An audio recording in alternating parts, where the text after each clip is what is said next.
Une nouvelle explication de texte, mais convaincra-t-elle? La nouvelle ministre de l'Éducation nationale Elisabeth Borne s'est expliquée ce dimanche sur BFM TV après les propos qu'elle a tenus pendant la passation de pouvoir avec sa prédécesseur Anne Genetet. Elle avait en effet surpris en déclarant « Je ne suis pas une spécialiste de ces sujets ». Retour le 24 décembre dernier, rue de Grenelle. Peu après l'annonce du gouvernement Bayrou, Elisabeth Borne, elle-même ancienne hôte de Matignon, est arrivée dans ses nouveaux bureaux pour prendre la place d'Anne Genetet. Restée seulement 3 mois à ce poste en raison de la chute de Michel Barnier. Et elle a fait son premier discours. « Je ne suis pas une spécialiste de ces sujets, mais je sais combien les questions d'éducation et de formation de notre jeunesse, de son insertion dans la vie professionnelle, de la qualité de notre enseignement scolaire et supérieur, et de la force de notre recherche, sont des pierres angulaires pour notre nation. Je ne suis pas Jean-Michel Blanquer ni Nicole Belloubet ». Des propos qui ont surpris, et sur lesquels Elisabeth Borne a été invitée à s'expliquer sur BFM TV ce dimanche.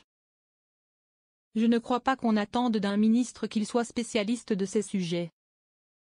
Où on doit passer en revue les CV de tous, a-t-elle estimé, comme vous pouvez le voir dans la vidéo ci-dessous.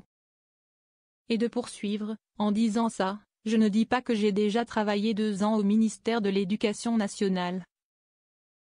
Qu'évidemment en étant 5 ans ministre j'ai suivi tous les sujets qui ont été portés au sein de l'Éducation nationale.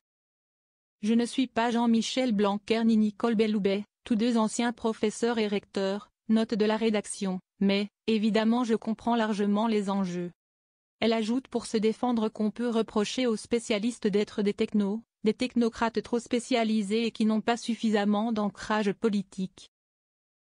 C'est d'ailleurs les critiques qu'elle avait essuyées lors de sa nomination en tant que ministre puis première ministre, alors qu'elle n'avait jamais été élue de la République. Elle a finalement été élue députée du Calvados en février 2024. Reste que ces déclarations ne vont pas rassurer la communauté enseignante qui voit là arriver un 6e ministre en seulement 2 ans. Borne veut se battre contre les suppressions de postes.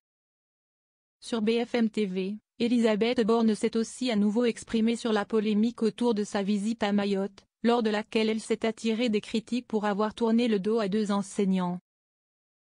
J'ai un regret, je ne leur ai pas expliqué que je devais m'en aller parce que j'avais des collègues à eux qui m'attendaient, a-t-elle affirmé. Ça fait 10 fois qu'on me dit le cortège doit partir, évidemment c'est une erreur de ne pas leur dire au revoir, a-t-elle concédé.